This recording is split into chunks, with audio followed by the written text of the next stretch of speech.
ഞാൻ റെയിൽവേ സ്റ്റേഷനിലോട്ട് കയറുമ്പോൾ ആദ്യം കുറച്ചുപേര് നടന്നു വന്നിട്ട് അവിടെ ഒന്നും തൊള്ളും ഉണ്ടായി.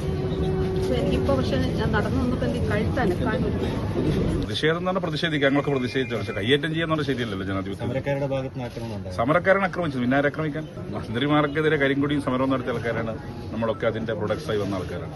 പക്ഷെ ഈ രീതിയിൽ മന്ത്രിയെ കയ്യേറ്റം ചെയ്യുന്നത് ജനാധിപത്യത്തിന് ഭൂഷണമല്ല, അത് അപലപിക്കപ്പെടേണ്ടതാണ്. ഇവരെ അഡ്മിറ്റ് ചെയ്യണം.